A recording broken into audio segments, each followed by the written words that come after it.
Barra de Opinión presenta. El sur de nuestro país, con la caoba, podría ser lo que en algún momento se llamó el oro verde, ¿no? Hoy no puedes conseguir nada de caoba en el sur de nuestro país. Ha avanzado el problema de desigualdades, ha avanzado el tema de género, ha avanzado mucho más el tema de los indígenas. Y el tema ambiental siempre se ha quedado rezagado. ¿Cómo ves a Felipe Calderón en el tema ambiental? Yo creo que el presidente está absolutamente convencido del tema ambiental. Lo tomo como uno de los ejes de su programa, la sustentabilidad ambiental, y le ha metido durísimo el tema del cambio climático.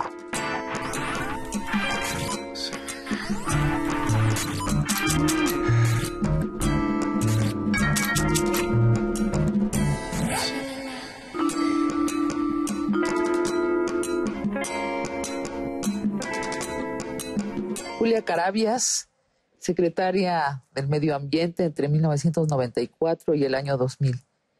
Julia, ¿qué estás haciendo ahora?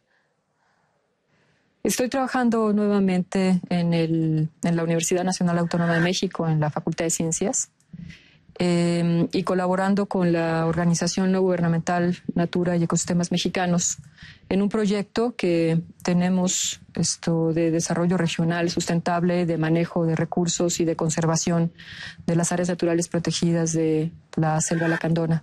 Esto es en Chiapas. En Chiapas, sí. ¿En qué pasas la mayor parte de tu tiempo allá, verdad? Sí, pasa un buen tiempo, afortunadamente. No, queremos hablar contigo de todo eso y que nos expliques mucho de tu trabajo y qué estás haciendo ahora, pero antes que nada te queremos hacer preguntas que nos surgen. ¿Estas lluvias que estamos viendo hoy en día, Julia, son atípicas?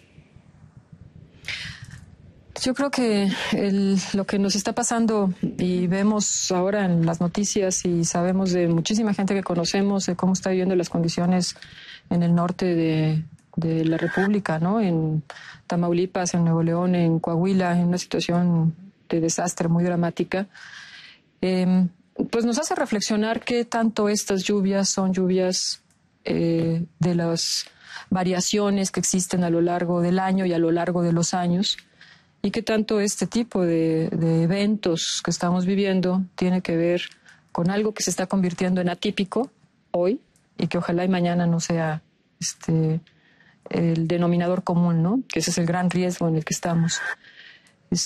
O sea, podría ser el inicio de un ascenso de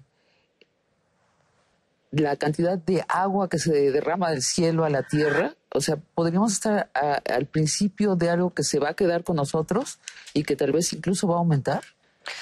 Bueno, por supuesto que hay todavía un poco de incertidumbre de poder decir que esto ya llegó para quedarse. Ajá. Lo que sí hay completa certidumbre por parte de la ciencia y las instituciones científicas, como es el Panel Intergubernamental de Cambio Climático, ha dejado muy claramente señalado que la temperatura del planeta está subiendo, que sus rangos no quedan exactamente claros, pero van a llegar al menos entre 2 y 3 grados centígrados de cómo van las cosas, que eso significa un aumento en el nivel del mar, incluso mayor de lo que hace 4 años habían predicho el propio panel intergubernamental, ¿no? Estamos por encima de aquella predicción.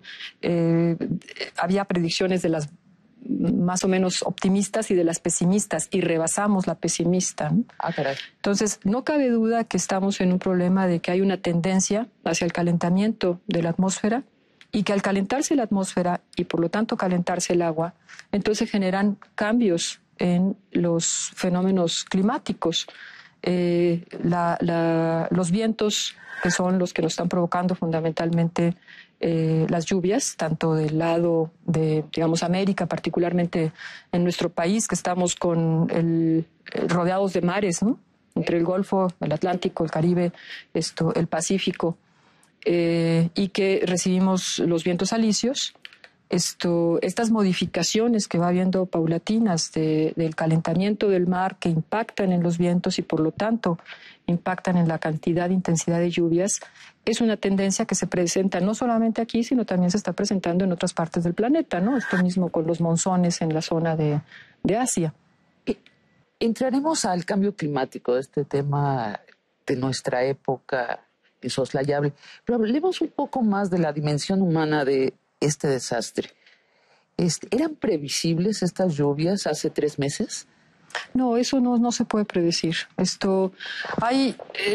Toda la ciencia de la meteorología es una ciencia indispensable, es una ciencia que todavía está en proceso y sobre todo con los grandes cambios están teniendo que detectarse nuevas metodologías, después análisis de esa información, nuevas formas de poder detectar. O sea, humanamente no era previsible. No, por supuesto que no es previsible. Sí se sabe en un lapso de 3-4 días que se están formando estos fenómenos.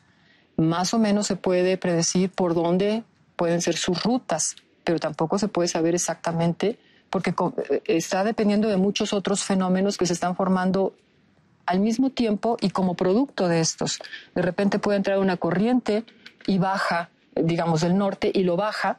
Vivimos un huracán que no sé si ustedes recuerdan en el año 98, 97, el Rosana en la zona de Campeche, Tabasco, particularmente en la zona más sureña, Campeche, en donde iba su trayectoria entrando a tierra, regresa un frente del norte y lo retacha y lo mantiene.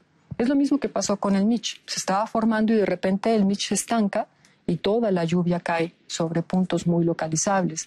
Y esas cosas no son predecibles. Ahora, sin embargo, la capacidad de las presas, que se dejó acumularse allí agua y se abrió demasiado tarde las presas, ¿esto sí es un error humano? Yo tuve una experiencia muy fuerte cuando estuve en la Secretaría con el tema de las presas. Y todo el tiempo hay que estar jugando con el momento. Ajá. Y hay un conjunto de decisiones que hay que tomar que si se toman prematuramente genera muchos problemas. Si se toma tardíamente generan muchos problemas. Pero más graves. Y entonces es muy difícil cuál es el punto exacto y el punto medio.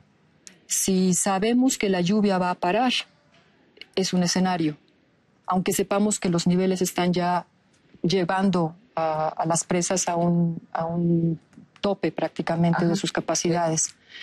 Pero si para la lluvia, el tema puede manejarse de una forma distinta. Si no para, hay que manejarla de otra. Entonces, los rangos no son tan fáciles. No es una cuestión que me parece que aquí está claro esto. Pudo haber sido mejor manejado. Siempre puede haber mejor manejado en la medida que tengamos más información, en la medida que seamos más expeditos en el circular de esta información, en la medida que la ciudadanía puede tener más información. Sí, claro. Bueno, son muchos elementos que entran, que todavía estamos en esa construcción de las capacidades. Lo que sí les puedo decir es que no tienen nada que ver hoy las respuestas de lo que se tenía hace 15 años. Hace 15 años no sabíamos cómo enfrentar estos procesos. Y hemos aprendido. Y 15 años después hemos aprendido muchísimo. Ajá. Y nos falta mucho porque los procesos están cambiando. Sí. Entonces nos vamos a tener que seguir preparando en esas condiciones, adaptando a estas nuevas condiciones. Porque como observadoras de lo que pasa en el país y sin tener todo el conocimiento que tú tienes en materia de medio ambiente, ha habido muchas críticas a la forma en que se ha manejado esta coyuntura en específico. Por ejemplo, José Luis Leje, que es el titular de Conagua, a finales de junio decía que declaró que no había riesgos de inundaciones en determinadas zonas, que efectivamente, más bien que había riesgos de inundaciones en ciertas zonas que no se inundaron para nada. Y después las declaraciones de que no había suficiente dinero para enfrentar sobre todo el problema hídrico, en particular de Nuevo León, que está calculado como para sacarlo en 3.500.000 pesos. Como funcionaria pública, más bien te pregunto, Julia, tú que además has vivido como secretaria todo el aparato gubernamental, lo que cuesta mover todo eso, ¿pudimos haber hecho algo mejor? Como exfuncionaria pública. Claro, como exfuncionaria pública. Estoy ahora en la academia muy contenta. Sin duda, siempre hay posibilidades de hacer cosas mejores. Eso no cabe la menor duda. Yo respeto mucho a la Comisión Nacional del Agua. La conocí, la viví, la critiqué mucho antes de estar en el gobierno, al inicio, en mi gestión, y cuando vino Paulina, me quité el sombrero. ahora sí que la gorra que siempre usaba en los Paulina? desastres. La manera en que O hasta con agua. ante Conagua, por la forma en que logró responder el tema de Paulina. La capacidad técnica del personal que hay en la Comisión Nacional del Agua es fantástica. O sea, dices que no depende tanto el titular, sino las personas que están ahí. Es una institución armada, formada, con mucha claridad del quehacer y con una respuesta rápida. Eso es una parte muy importante que tenemos en nuestro país y yo sí creo que hay muchas cosas que se deben de mejorar. La política hídrica de México tiene muchos temas que tienen que mejorarse desde mi perspectiva hacia la vinculación a entender el agua como un recurso natural que está vinculado al medio ambiente y a sus ecosistemas. Y tratemos de dejar los temas de ingenieriles y de la construcción, los tubos, etcétera, en los ámbitos de gobierno que le corresponde hacerlos, estados, municipios, etcétera, pero la gestión. Pero sí, esto de abrir las presas, saber cuál era el volumen del agua que iba a salir y no avisar a la población para que evacuara las poblaciones, eso sí, hay una negligencia allí, parece ser, pues. Sí, el tema del desfogue de las presas fue inevitable. La necesidad de avisar y movilizar a la gente es absolutamente obligatoria, ¿no? Pero ahí falló, ¿no? Yo no te podría decir con tanto detalle porque no he evaluado el manejo puntual. ¿Sí? A mí me costaría mucho trabajo hoy hacer un juicio de algo que no lo conocí, no está ya en mis manos saber todos los elementos como para poder hacer un juicio. Hablemos del cambio climático. A ver, perdón, una pregunta antes de pasar al cambio climático. Es muy interesante, en tu calidad de exfuncionaria pública de una Secretaría de Estado, cómo no todo es solamente prevenir o tratar de prevenir o medir o tomar la decisión a tiempo cuando se presenta un meteoro de esta naturaleza, sino de qué manera influye absolutamente todo en una visión global. O sea, cómo se construye, dónde se da permiso para asentamientos humanos, etcétera. Eso también se puede mejorar. Ese es el problema. Ese es el punto importante. Yo, sí, no es eludir la pregunta, es no cuento con los elementos del detalle como para poder decir esto se debió haber hecho. No soy nadie para juzgar eso ahora, ¿no? Pero el punto importante es como lo estás planteando, en donde la sociedad tiene que irse adaptando a algo que ya no está en sus manos detener, que es el cambio climático viene, eso es un hecho, es ineludible. Lo pongo de otra manera. Si en este momento apagáramos todas las luces, apagáramos todos los vehículos, dejáramos de consumir energía, toda la del planeta hoy, la temperatura seguirá subiendo, porque el dióxido de carbono que se está generando por todo el consumo de energía y por la deforestación, y el metano que se está generando por la ganadería y la basura, se acumula en la atmósfera y va a tardar centenas de años en eliminarse. Mientras más echemos, más será el problema. Julia, hablas del cambio climático como algo inevitable, para principiantes. Y dijiste, es peor de los vaticinios más pesimistas. Danos una visión de los próximos 5 o 10 años. ¿Qué va a estar sucediendo en el planeta? Y si de pronto lo puedes centrar sobre nuestro país, lo que vamos a vivir los mexicanos sería muy interesante. 5 o 10 años es un escenario corto. Yo te diría que en 5 y 10 años estaremos en una situación muy semejante a la actual. Ajá. Que lo que está ocurriendo ahorita y lo que se está viendo es que el número de fenómenos hidrometeorológicos extremos, estas tormentas tropicales que se convierten en huracanes, que llegan a continente, son más intensos de lo que eran en el pasado. Cada uno de ellos se ve que tiene una escala mayor, ¿sí?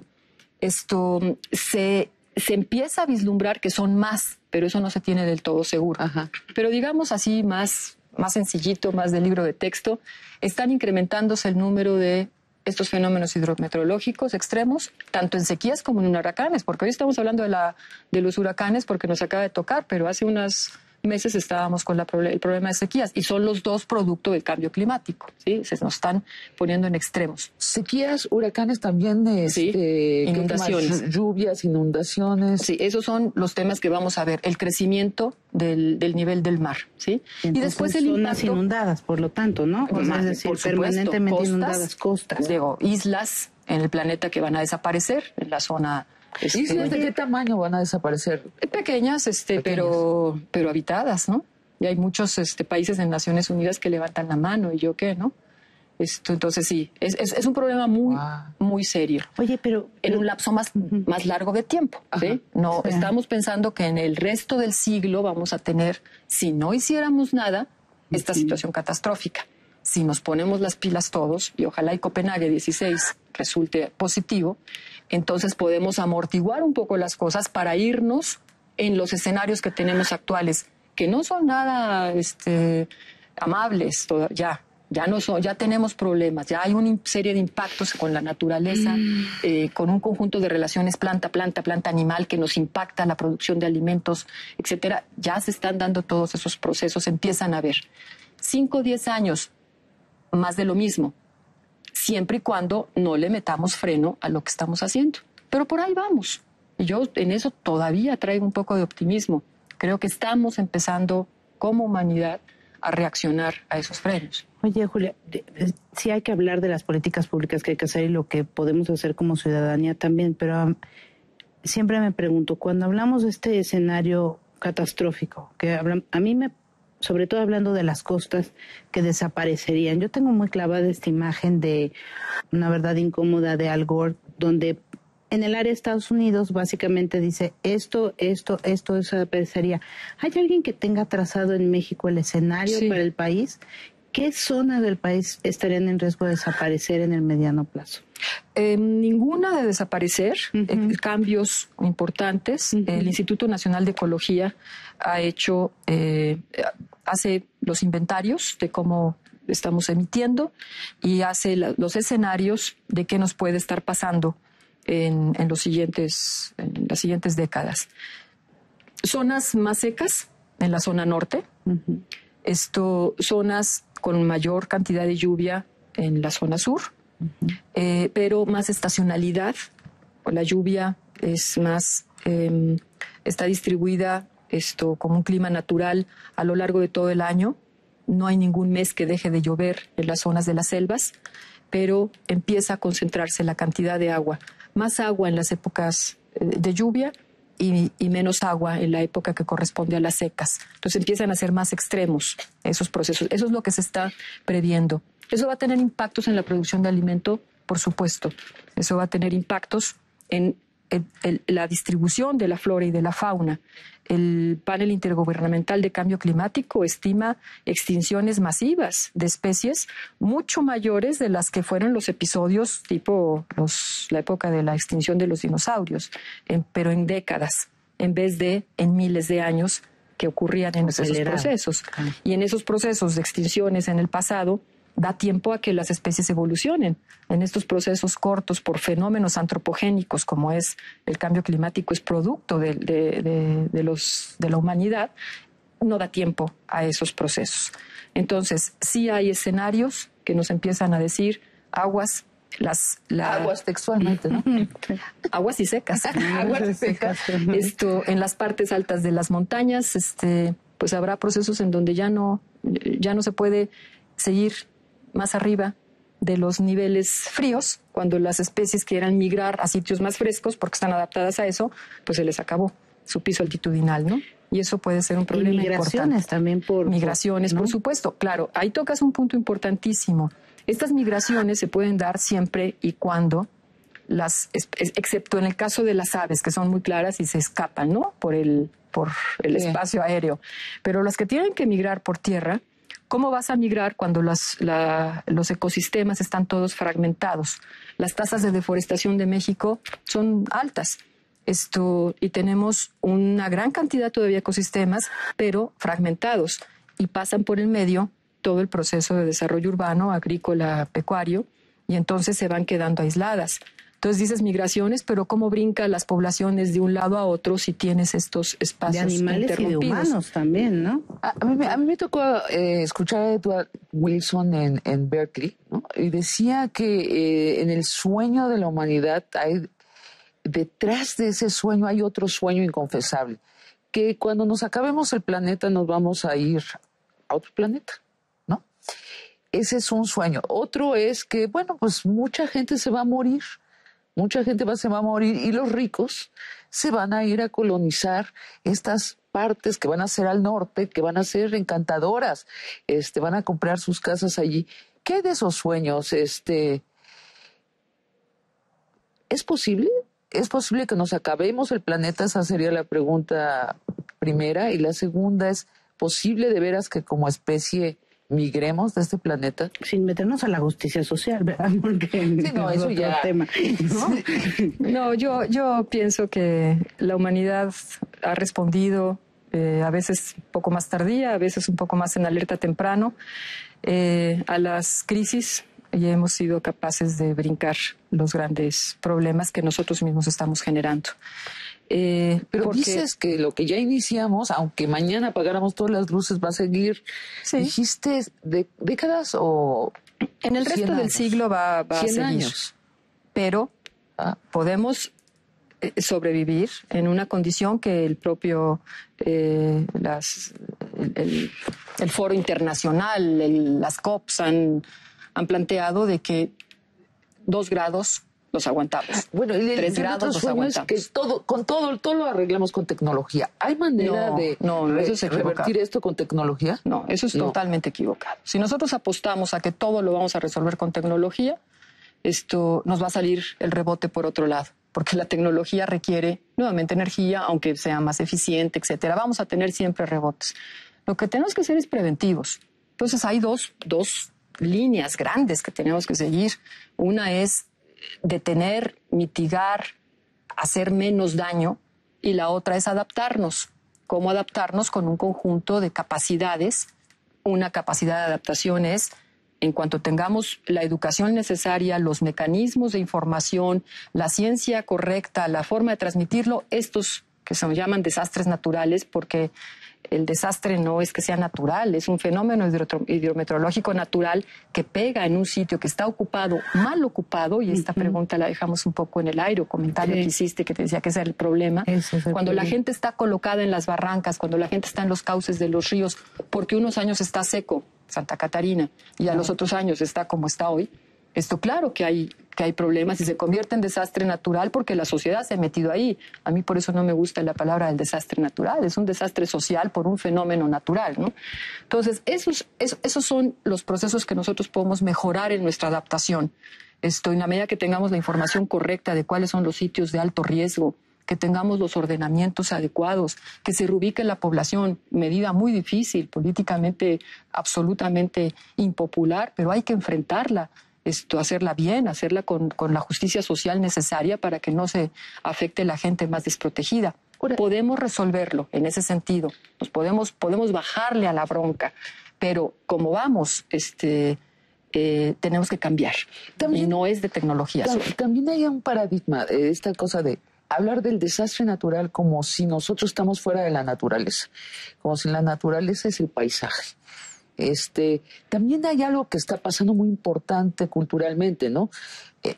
Un nuevo pensamiento que se está engendrando en donde ya no nos vemos separados de la naturaleza, las nuevas tecnologías de crear energía, las limpias se llama, ¿no?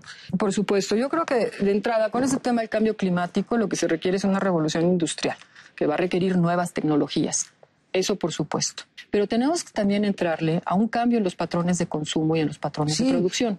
Los patrones de la codicia, todo decidido, los estados que no quieren firmar los protocolos internacionales por un asunto de codicia, ¿no? Pero hablamos más bien de patrones de consumo a nivel global de los ciudadanos, ¿no? Sí, tanto el sobreconsumo como el subconsumo, ¿no? Los dos son problemas que con una cuestión también de ¿Sobreconsumo igualdades. ¿Sobreconsumo de qué? ¿De energía, por ejemplo, energía eléctrica, de Y de agua, productos, ¿no? Porque todos los productos, carne, al final de cuentas, todo lo que consumimos tiene que ver con energía. No se produce nada que no implique una energía, ¿no? Yo siento que ahí la codicia juega mucho. O sea, todos los chinos aspiran a tener la misma, consumir lo mismo que el primer mundo. Entonces, bueno... Perdón, yo te preguntaría, ¿no tienen los chinos derecho a tener un refrigerador en casa? Todos nosotros los tenemos. Todos tenemos, pero ahí entra un problema. Si todos consumimos lo mismo que el primer mundo, ahí sí nos acabamos el planeta. Pero entonces, ¿no? Quiere decir que nosotros vamos a condenar a que las familias chinas viven sin refri y nosotros sí tenemos refri. Eso no vale. Bueno, entonces, ¿qué harías tú? Es que, hay ciertas tecnologías que se pueden mejorar y entonces todo nos alcanza. Vamos a poner un poquito de números así muy, muy generales. La atmósfera es común. Y todos los ciudadanos de este planeta tenemos de tener el derecho de poder utilizar un pedacito de esa atmósfera para emitir las necesidades que nosotros tenemos como ciudadanos. El problema es que unos utilizan la atmósfera mucho y otros muy poquito. ¿Cuál es el mucho y el poquito? Por ejemplo, en Estados Unidos, un ciudadano norteamericano consume 23 toneladas de dióxido de carbono al año y un ciudadano de la India consume 1.3. Entonces, no puede ser que uno valga 23 veces lo que el otro. En el caso de la India, los patrones son de subconsumo y tienen que desarrollarse, tienen que mejorar sus condiciones. Pero en el caso de los patrones norteamericanos, son excedidos. Y entonces, el cambio de los patrones de consumo de unos y de otros nos puede poner en una situación mucho más igualitaria en el planeta. Por eso el tema del cambio climático y el tema del desarrollo sustentable es un tema que además...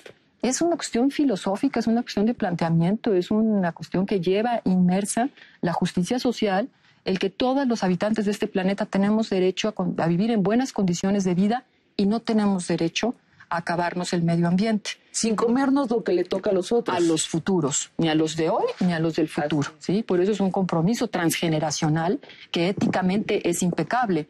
Todo el mundo estamos de acuerdo con el desarrollo sustentable. Si lo ponemos a votación, pues va a ganar el desarrollo sustentable. Pero vamos, sea teórico. Claro.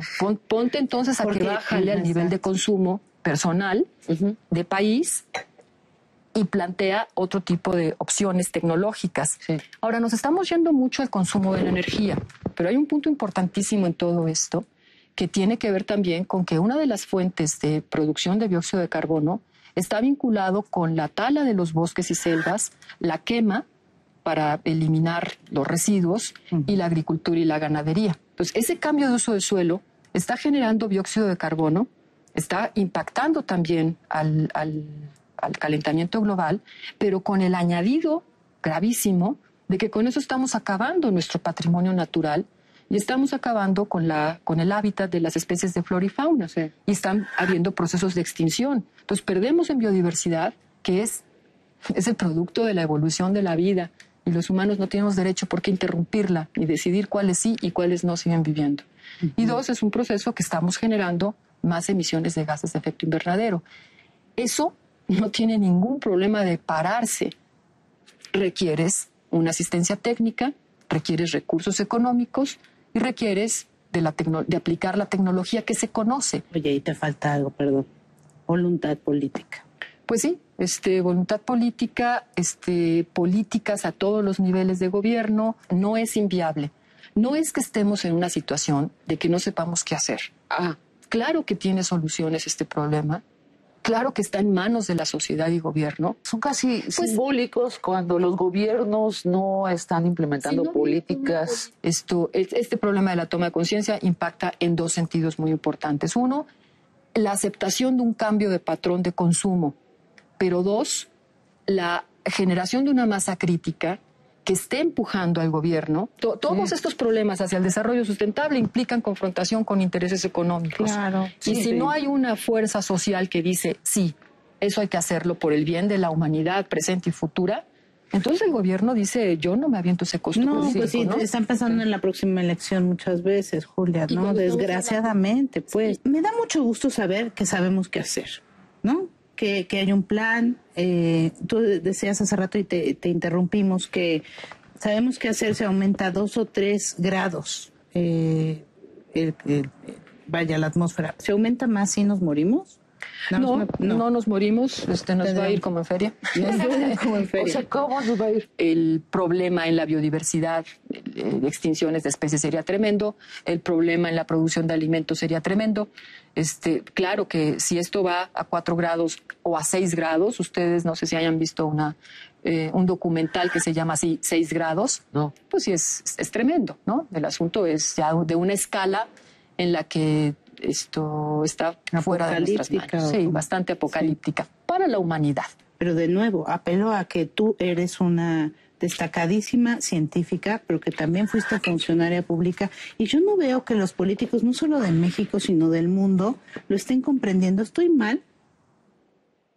No estás mal. Yo creo que, bueno, primero te agradezco tu comentario, pero sí me parece que sigue habiendo resistencias de muy corto plazo en las visiones en muchos tomadores de decisiones. Y no hablo nada más del país, del mundo. Claro.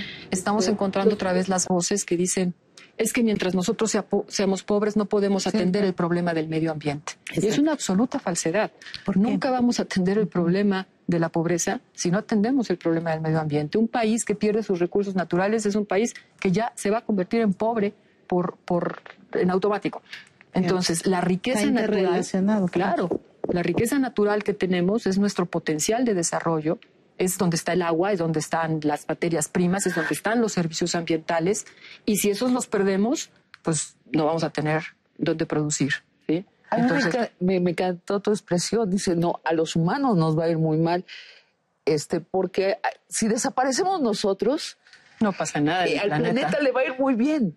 De hecho, se va a repoblar el mar, se van a repoblar los bosques. Yo sueño con una generación como la que fue los hippies en los 60s, que le den la espalda al asunto de la ganancia y la pérdida económica. O sea, yo sí creo que va a surgir una generación que ahorita deben tener 14 años, que van a estar hartos de lo que les estamos ofreciendo como calidad de vida. Ha disminuido mucho la calidad de vida en el planeta. Sí, pero yo creo que esa generación lo que va a lograr es mejorar su condición de vida gracias a que va a incorporar las variables ambientales en los procesos de decisión. Imaginemos que se trata de una mesa de 3 patas, la variable económica, la social y la ambiental. Quitémosle la pata ambiental y se va a caer, ¿no? Al igual que la económica y la social. Es una manera nueva de pensar, de estar en el planeta. Y esa es la cuestión filosófica y conceptual del desarrollo sustentable. Ese es el chiste. Y no sé, quizá más bien estos neo-hippies, no sé si estén de acuerdo, al contrario de tirar sus relojes, van a estar cada vez más conectados a Internet, viendo Google Maps desde arriba y tomando en cuenta eso. Tú estudias biología y realmente entras a la ecología tarde, no en tu adolescencia, porque no había facultades de ecología. Entonces, pero no muy tarde, porque yo entré a la biología por el tema ecológico. Ah, sí. Sí. Ya estaban. Así? Bueno, estaba toda la literatura de los límites de crecimiento, de los problemas poblacionales. Pero y la falta de alimentos. A nivel personal, ¿cómo te enganchas con el tema ecológico? Siempre he sido muy animalera y me gusta mucho salir. No tuve mucho la oportunidad de chava, pero cuando empiezo a involucrarme con la biología por el gusto, inmediatamente la carrera te abre todos los escenarios y la riqueza que tiene este país. México tiene la mayor biodiversidad de ecosistemas que hay en el mundo junto con China. No nos falta ninguno más que los más extremos fríos. Entonces empecé a conocer México y su riqueza y a estudiarla, y entonces es una pasión que te surge por ella, ¿no? Esa cornucopia que salía en los libros de texto, ¿no? El cuerno de la abundancia México, ¿no era rollo nacionalista? Es que no es abundancia, es diversidad. Diversidad. Es distinto. O sea, si sacas mucho de lo mismo, te lo vas a agotar inmediatamente. Y esa es la lógica equivocada que ha habido, pues, un proceso capitalista de sacar la máxima ganancia en el menor tiempo posible y utiliza hasta el agotamiento un recurso. Ese es el caso, por decir algo, de la caoba. El sur de nuestro país con la caoba podría ser pues, lo que en algún momento se llamó el oro verde, ¿no? Hoy no puedes conseguir nada de caoba en el sur de nuestro país, más que en las regiones más hacia Quintana Roo. Tienen un programa muy bonito de desarrollo sustentable, de explotación de caoba. Eso es lo que dice el desarrollo sustentable. Utilicemos la naturaleza de tal forma que no nos excedamos de la capacidad de renovación y no le echemos a la naturaleza más de lo que puede absorber. Entonces, ahí está el límite en el cual nos tenemos que mover. Los principios están muy claros. ¿Cómo hacerlo? Pues esas son las tecnologías, el conocimiento que se tiene que generar y las políticas que se tienen que implementar para que esto opere, la ciudadanía que se tiene que entender cómo hacerlo y cuáles son sus límites, y con eso sí lo hacemos. Oye, Julia, ya nos dijiste varias cosas de ti. Medio hippie, 60, 70, animalera, pero también militaste en el PSUM, socialista. Sí, mucho orgullo. ¿Qué te llevó a militar al PSUM? Bueno, yo tengo un origen de familia republicana española. Yo absorbí todos los temas antifranquistas y en mi casa pues siempre era ¿Tus papás ambos son refugiados? Ambos refugiados españoles, sí. Papá ¿Tú naciste murió. aquí? Yo nací aquí, sí. Yo nací aquí en el 54. Mis padres llegaron a México en el 39, en la primera migración, ¿no? Entonces, bueno, eso te da un ambiente formativo de cómo, del bien y el mal, de la justicia y de la injusticia. Y entrando a la universidad, la Facultad de Ciencias, una facultad muy activa, muy política, muy comprometida socialmente, me involucré rápidamente desde estudiante con el sindicato. Se estaban formando los sindicatos, formamos ya la asociación política que se llamaba el MAP, y del MAP nos fusionamos con el PSUM. Del PSUM pasamos al... ¿PRD? Yo no entré al PRD nunca. Al PMT. Y ahí acabé. ¿Conoces, supongo, a Pepe Goldberg? A Pepe. Que ha estado acá un par de veces. 77. Ajá. Y ahí se nos casan. conocimos. 20 años, una hermosa hija. Laura, ¿no? Laura. ¿A qué se dedica Laura? Laura estudia comunicación social. Qué bien, muy bien. Productora también. A ver, y un salto ahí biográfico. Estás en el PSUM y entras Luego al el PMT. gobierno priista. ¿Cómo sucedió esta entrada al gobierno priista de Ernesto Zedillo y como secretaria? Entre PSUM y eso hay un lapso, ¿no? Que fue donde se consolida el PRD. Yo ya nunca participé en el PRD. Del 89 yo me quedé en la elección del 88. Yo ya no seguí después de la elección, ya no me involucré en el... ¿Te decepcionó o qué pasó? Cero, absoluto. O sea, cero absoluto te decepcionó. Sí, completamente. Te decepcionó completamente. Sí. Yo ya no comulgué con lo que estaba pasando en ese proceso y no entré. Perdón la curiosidad, pero ¿qué te decepcionó así cero?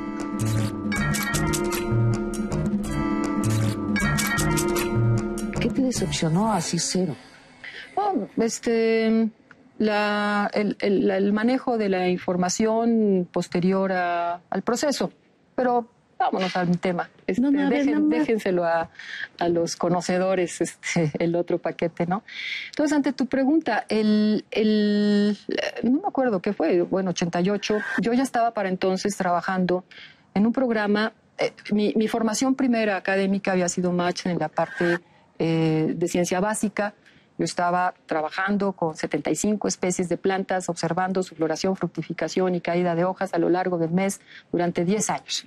Entonces, esto genera mucha información científica, eso muy interesante, pero yo no podía, esta dicotomía entre, por un lado, la militancia, la justicia social, y por el otro lado, una cuestión de ciencia básica tan lejana a una realidad. Y entonces nos enfrentamos como grupos de profesionistas, de biólogos. Sí, ¿y esto cómo se hace, no? Ahí empezamos a formar una nueva escuela, en la universidad, pues toda la información que se estaba generando ecológica estaba en una línea de ciencia básica y no de ciencia aplicada. Entonces empezamos a formar esta corriente de investigación y formación de gente en la línea aplicada del manejo de los recursos naturales en la montaña de Guerrero. De ahí pasamos a trabajar a otros 4 ecosistemas distintos, áridos, muy húmedos, tropicales secos y templados, todos de pobreza extrema y todos de comunidades indígenas. Y entonces lo que aprendimos allí, muchísimos procesos, formamos a mucha gente y empezamos a generar propuestas productivas muy concretas que desde Sede Sol se interesaron quienes estaban al frente de Sede Sol, particularmente primero Luis Donaldo Colosio y posteriormente Carlos Rojas. Y en eso es donde me conocen, particularmente el doctor Ernesto Zedillo. Me invita Luis Telles a armar una propuesta, yo trabajando entonces en gobierno, en el instituto, una propuesta de cómo podría ser un buen arreglo institucional. Entonces, bueno, pues a mí me correspondía esa función, siendo la Entonces, responsable ¿diseñaste ambiental. la secretaría que acabarías dirigiendo? Sí, y lo último que se me ocurrió en la vida era eso, y el presidente el día 30 me invita. ¿El día 30 de qué? De noviembre. El 29, perdón, el 29 de noviembre. 2 días antes de que tomara posesión. Sí, me invita y yo tuve la duda de qué podía querer el presidente electo. Tú no tenías ni idea que te te llamaba Juliano. Yo estaba segura que me iba a llamar a decirme cuáles deben de ser las líneas que yo debo de tener en mi gobierno. Entonces fui preparadísima con mis tarjetas y mis notas a decirle, pues aquí está, si a usted le interesa el tema ambiental, esto es lo que hemos estado trabajando, ¿no? Y fue ahí cuando me invitó. Entonces no le pude responder. Me agarró fuera de base por ¿Cómo? completo. No le dijiste que espéreme tantito, Sí. voy a consultarlo. Pues voy a primero con tantito. Pepe, con mi hija, y me dijo, pero mañana anuncio, pues sí, pero Espéreme. yo no puedo saberlo porque no estoy, no había jamás pensado, uno, entrar a gobierno y dos, en un periodo largo y menos en esa responsabilidad. Yo no era de partido, yo no estaba... ¿Cuánto tiempo lo hiciste esperar? Me aguantó hasta la mañana siguiente a las 10 de la mañana. Me dijo, habla No a las dormiste, 10. supongo. No, fíjate que cuando tomó la decisión lo platiqué mucho con Pepe y me eché el boleto. Porque es una decisión, seguramente te costó ciertas amistades, digo, No, ¿no? ¿Te costó? no. Me pegaron el primer año como locos la prensa por fachosa y por y por no ser del partido, y yo le pedí al presidente que si esto implicaba una vinculación partidaria yo no le entraba. Y me dijo que por supuesto que no. Parece frívolo y lo es, pero también no lo es. Nunca te cortaste el pelo. No. Y seguramente Bueno, llegaron... un poquito a veces y luego vuelve a crecer. Bueno, siendo secretaria no entraste al look PRI. Soy secretaria de secretaria de Estado. Y se lo comenté al presidente, no puedo cambiar, no quisiera hacerlo por ningún motivo, ese sería motivo para mí, no, ni en mi forma de vida, ni en mi forma de ser. Quiero seguir viviendo donde estoy y quiero tener la independencia con mi familia, y no tengo ninguna vinculación con el partido y no lo pienso tener, ni ese ni otro, y no conozco a ningún gobernador. Y me dijo, ninguno es obstáculo. Y tuve un apoyo absoluto del presidente Zedillo durante 6 años. Sí. Me sobrevivió 6 años con toda la locura que tratamos de hacer. Y bueno, le diste un perfil muy serio a esta secretaría que por primera vez se llamó de Medio Ambiente, ¿no? La construimos ahí como secretaría. Y se unió a lo que era la Secretaría de Agricultura y Pesca. No, de pesca. ¿Cómo es eso? El presidente me nombra como secretaria de Pesca, porque era la sede en donde íbamos a echar todo lo demás. Lo de Medio Ambiente. Sí, entonces yo soy secretaria de Pesca por 28 días hasta que la ley de la administración pública fue modificada por el Congreso. Y entonces en Pesca, como receptora, se juntan todo lo que tenía que ver, digamos, el chiste del planteamiento era integrar la política ambiental con la política de manejo del recurso natural. En la medida que por un lado estaban las políticas de manejo y por el otro las de conservación, jamás nos íbamos a poner de acuerdo. Sí. Conservar y manejar va de la mano. Y entonces en conjunto armamos con Pesca una subsecretaría de Pesca, una secretaría forestal, la parte de planeación, y como órganos descentralizados, la Profepa, el INE, la Comisión Nacional de... Me suena fabuloso, Julia, textualmente de la palabra fabuloso, porque muy a menudo hablamos con políticos y nos dice, bueno, lo ideal sería hacer esto, pero no se puede porque la normatividad, bueno, esto de mezclar una secretaría, mezclar organismos, o sea, y hacerlo racionalmente con una meta clara, es fantástico. ¿Cómo es que tú sí pudiste hacer estas cosas? Bueno, el presidente Zedillo estaba completamente convencido, si no, no se hubiera podido. Ahí decías antes la voluntad política, y aquí la voluntad política va, y el Congreso se convenció de que era una buena propuesta este arreglo institucional nuevo. El presidente apoyó mucho en términos económicos también que la Secretaría empezara a crecer. Por ejemplo, lo más valioso de este país está en las áreas naturales protegidas. La mayor riqueza natural se encuentra protegida con estos decretos, ¿no? Estaban en el país regados en varias instituciones, teníamos 5 millones de pesos para atender cerca de 7 millones de hectáreas en el país. No había gente en el campo. La persona responsable, que su director era Javier de la Maza, empieza a construir una propuesta, una capacidad técnica, a invitar gente, nos regularizan plazas, nos dan recursos y lo convertimos en lo que es la Comisión Nacional de Áreas Naturales Protegidas, que ahorita está cumpliendo 10 años y que es la que tiene al final de cuentas la custodia de lo más bello de este país, que son sus recursos naturales, y ahí están bien conservados, ¿no? Julia, te oigo y digo, bueno, si hay un plan ecológico a largo plazo en México, ¿existe? Yo creo que tú hagas un punto interesantísimo. Una respuesta fácil y rápida es sí hay un plan, se está trabajando con líneas, estas líneas se fueron construyendo gobierno y sociedad, hay un marco institucional muy sólido, hay una buena legislación, mejor de la que podemos aplicar. Ahí tenemos más una falla, aunque la Profepa está haciendo esfuerzos muy importantes ahorita, pero ahí traemos una parte medio más débil. ¿Puedo venir un pero? Sí. Cero. ¿Y a dónde vamos en el medio ambiente? ¿Cuál es la imagen objetivo que queremos trazar para el medio ambiente? Entonces, en la medida que no nos pongamos de acuerdo, que lo que queremos es una tasa de deforestación cero, tener tantos millones de hectáreas bajo protección, tener tantos millones de hectáreas bajo manejo forestal sustentable, tener tantos millones de hectáreas bajo programas de manejo de la vida silvestre, lograr que todas las pesquerías de este país se hagan de manera sustentable.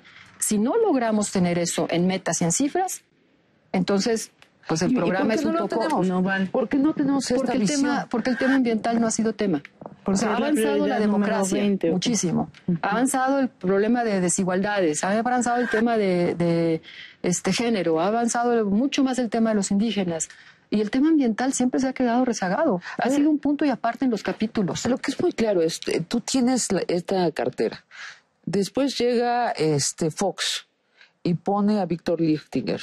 No sé qué opinión te merece, pero tiene desde luego las credenciales para ser secretario del Medio Ambiente. Y después quitan a Lichtiger y aparece un señor, Alberto Cárdenas, que es ingeniero, ¿qué? El bache que yo creo que tuvo el tema ambiental fue justo en el cambio de gobierno, cuando, primero, los ¿cambio de gobierno del PRI al PAN? Sí, a la transición, sí, en esa transición, cuando el presidente Fox no le interesaba el tema ambiental. Eso, bueno, yo como gobernador lo conocí, lo traté mucho y no era su tema. Su tema estaba en el agua, tenía ideas muy, muy concretas, muy fijas en eso, pero no atendió el tema ambiental. Entonces, bueno, para mal, pero al final de cuentas ese es un elemento que es indispensable todavía en el tiempo en el que estábamos. El presidencialismo era una figura todavía muy fuerte con el presidente Zedillo, y de él se estaba agarrado el medio ambiente. Cuando pasamos a un proceso de una relación distinta con el presidente de la República como sociedad, y además el tema ambiental no le interesa, el asunto se nos va. Pero además yo creo que Víctor cometió un error, y eso pues, se lo he dicho a él. Cuando Víctor toma posesión, tenemos el acto en la Secretaría, estoy yo entregándole las oficinas, él muy amable se dirige a mí, hace una felicitación de mi gestión y dice, pero ya fue mucho de la agenda verde.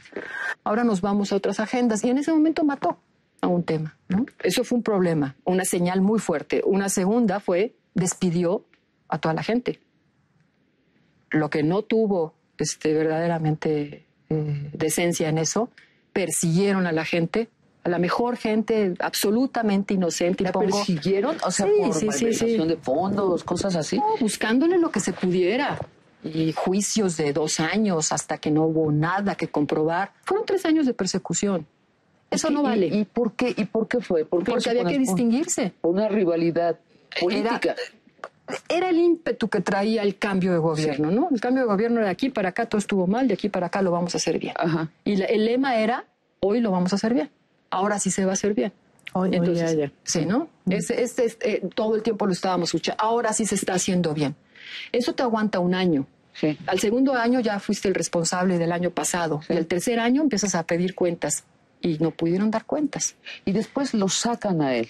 Lo sacan a él y entra, en efecto, primero Cárdenas, después lo dejé, y vuelve a rehacer equipos. ¿Sí? Y regresaron las gentes expertas que se habían formado en los temas y empiezan otra vez a un proceso de lo que había trazado el país. Pues lo ves como una recuperación, el momento de Cárdenas. Sí, es una recuperación de lo que valía la pena y lo que él consideraba, ¿no? Y ahora hay cosas que coincidimos, otras que no coincidimos. Pero fue algo, dijiste que fue muy importante, que lo hemos estado hablando hoy on y off a lo largo de la conversación, que es cuando hay alguien que tiene voluntad política de impulsar el tema, florece, ¿no? ¿Cómo ves a Felipe Calderón en el tema ambiental? Yo creo que el presidente está absolutamente convencido del tema ambiental. Lo tomo como uno de los ejes de su programa, la sustentabilidad ambiental, y le ha metido durísimo el tema del cambio climático.